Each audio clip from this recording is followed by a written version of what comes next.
Hari ini kita akan coba berusaha untuk mengenal Papa kita dari satu pandangan yang kita harus mengerti betul-betul. Lagi sekali kita akan berusaha mengenal dia dengan pandangan ini. Kita lihat Roma pasal 9. Kita bersyukur buat firman-Nya, karena dengan firman-Nya ini kita makin mengenal dia. Roma pasal yang ke-9. Saya akan baca mulai ayat yang ke-11. Sebab waktu anak-anak itu belum dilahirkan, ini maksudnya cucunya Abraham, kembar si Esau dan Yakub. Waktu anak-anak itu belum dilahirkan dan belum melakukan yang baik atau yang jahat. Roh Kudus urapi kami betul-betul untuk mengerti ini, supaya rencana Tuhan tentang pemilihannya diteguhkan, bukan berdasarkan perbuatan, tetapi berdasarkan panggilannya. Coba simak baik-baik firman ini. Mengapa Papa mendahului dengan kebenaran ini sebelum mereka dilahirkan, sebelum mereka berbuat benar maupun berbuat salah, bahkan masih dalam kandungan? Tapi Papa sudah menentukan. Coba lihat ya, ayat yang ke-12. Ini yang dimaksud. Saya lompat dulu. Dikatakan kepada Ribka, anak yang tua akan menjadi hamba anak yang muda. Seperti ada tertulis, aku mengasihi Yakub tetapi membenci Esau. Nah, saudara, ketika Papa di surga memutuskan siapa itu Esau dan siapa itu Yakub, Papa itu, mereka ini belum dilahirkan. Mereka berarti belum berbuat apa saja. Ya, bagaimana bayi bisa berbuat apa-apa? Tapi surga sudah memutuskan anak yang tua itu bagaimana, anak yang muda itu bagaimana. Ya, apa yang kita mau pelajari dari hal ini? Semua agama di dunia, agama apa saja, Tuhan yang mereka sembah berbuat sesuatu kepada umatnya itu sesuai dengan perbuatan mereka, ya atau tidak? Coba renungkan kata-kata ini penting sekali. Kalau saudara punya dasar yang ini, maka saudara nggak akan sulit mengerti siapa Bapa kita. Saya ulangi lagi pelan-pelan. Semua agama di dunia, Tuhannya berbuat baik atau berbuat jahat kepada umatnya, itu tergantung perbuatan mereka, ya atau tidak? Yang lain, maka itu mengapa yang lain mengajarkan, makin banyak kamu menyakiti dirimu, kamu menyiksa dirimu, kamu puasa, kamu begini, kamu begitu. Nah, nanti akan ditentukan. Yang lain berkata, semua perbuatan baik Tuhan ataupun tidak terhadap kamu tergantung amalmu, tergantung bagaimana timbangannya, berat ringannya kemana. Semua agama untuk mencapai sesuatu dari Tuhan, khususnya istilah berkat atau pertolongannya, itu sangat ditentukan sikap umatnya. Tapi kalau Papa kita tidak. Saya kembali ke ayat 11 pelan-pelan. Sebab waktu anak-anak itu belum dilahirkan dan belum melakukan yang baik atau yang jahat, belum apa-apa. Tetapi maksudnya Papa sudah menentukan, supaya rencana Tuhan tentang pemilihannya diteguhkan. Garis bawahi tentang pemilihannya. Maka itu kenapa saya berkata Tuhan itu senang orang yang nekat. Tuhan senang orang yang berani, tidak takut akan rugi atas hidupnya.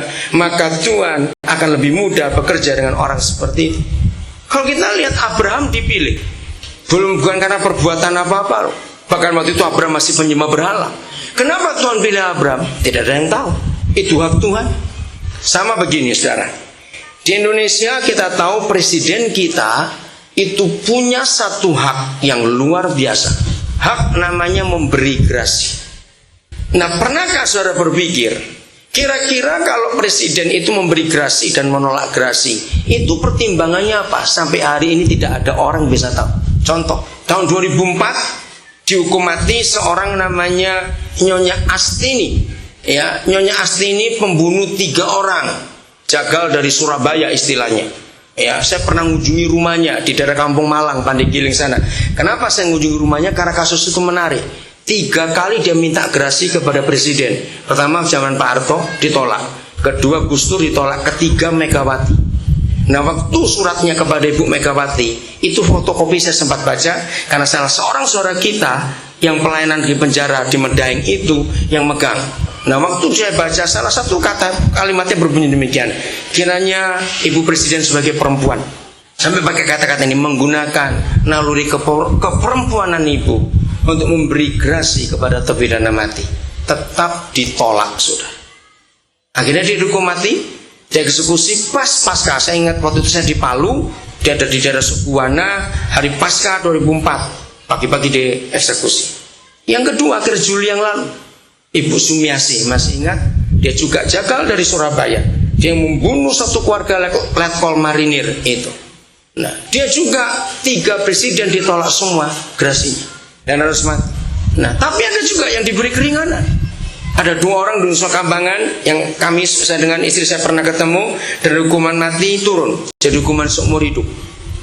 Itu pembunuh dari Purwokerto.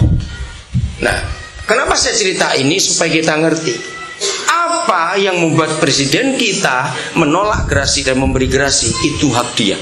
Betul nggak? Kita nggak bisa tahu. Bahkan tidak boleh satupun orang mengintervensi presiden. Maksudnya dengan cara ini itu enggak, itu haknya dia. Nah, sampai hari ini buat saya itu hal yang mengagumkan. Apa yang membuat presiden menolak dan memberikan gerasi? Itu hak dia. Kira-kira ngerti nggak kalau kita dengan Papa kita di surga? Kalau dia berkata aku benci Esau dan mengasihi Yakub, itu urusan dia. Kita nggak bisa mengganggu gugat untuk hal itu. Ngerti hal ini? Sama seperti kita, percuma kita akan ngotot sepeka-pekanya kita mendengar suara Tuhan. Percuma kita akan tanya, Tuhan kenapa matahari terbit dari timur? Kenapa nggak dari selatan saja? Ngerti contoh itu? Nggak nganggur, bukan kita ngurusin begituan. Itu haknya Tuhan. Apa saja kedaulatannya, itu urusan dia. Kalau saudara sampai pada poin ini, menyadari betul-betul, maka saya percaya tidak ada orang yang bisa sakit hati pada orang lain. Dengar baik-baik. Tidak ada orang yang bisa sakit hati dengan orang lain. Tadi pagi saya ketemu seseorang dari bandara. Saya heran. Dia nggak ngomong ABC, nggak ngomong apa. Dia cuma ngomong begini. Pak Daniel ini belajar dengan ilmu apa? Maksudnya saya tanya, selama saya kenal Pak Daniel, saya tuh kok nggak pernah Pak Daniel tuh ngomongin orang lain. Terus saya tanya, kenapa? Nah, terus dia ngomong begini. Berapa kali saya dengar Pak Daniel khotbah, Pak Daniel tuh kalau ngomong kok mulutnya kayak sakti betul. Wih, saya kaget, sakti pakai kata itu. Ya, Yosef dengar itu. Sakti. Nah, terus dia yang jawab sendiri. Saya percaya dalam kitab Yakobus pasal 3 ada firman, mulut kita ini harus dikuduskan betul-betul. Karena tidak mungkin dari satu mata air keluar 2 sumber, air manis dan air pahit, istilah Yakobus. Nah, terus saya jawab dia, nomor 1 saya bilang, saya nggak pernah merasa lebih baik dari orang lain. Maka itu untuk apa saya ngomongin orang lain? Maka itu yang suka ngomongin orang lain bertobat, jahit mulutmu juga. Engkau orang sombong betul-betul, suka ngomongin orang lain. Nah, 2 hari lalu saya terima SMS lucu sekali. SMS-nya berbunyi demikian. Saya baru sadar, tadi ini baru duduk-duduk dengan teman-teman yang S1, S2. Dia bilang, kok tiba-tiba kami ngomongin orang? Nah, terus orang itu SMS saya lihat juga dari Pak Daniel, dia bilang gitu. Kenapa berapa kali kami ketemu, kami nggak pernah dengar Pak Daniel ngomongin orang? Saudara dengarkan baik-baik. Kalau kita tahu Tuhan itu berdaulat seperti itu, kita nggak pernah bisa sakit hati, nggak pernah bisa benci, nggak mungkin rasa kecewa, nggak pernah bisa marah pada siapapun juga. Ingat ketika Simei memaki-maki Daud, lalu Yoabnya marah. Yoab itu panglima perang. Dia bilang, raja kenapa engkau diam? Suruh aku, perintahkan aku bunuh orang itu. Karena yang dengar saja nggak tahan lihat caci makinya Simei pada Daud.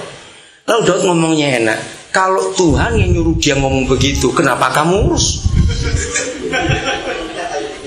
Betul nggak? Nah, maka itu yang suka, saudara, mungkin nggak sampai benci, nggak sampai marah, yang kecewa saja. Begitu saudara kecewa dengan orang lain, saudara sudah menghakimi orang itu.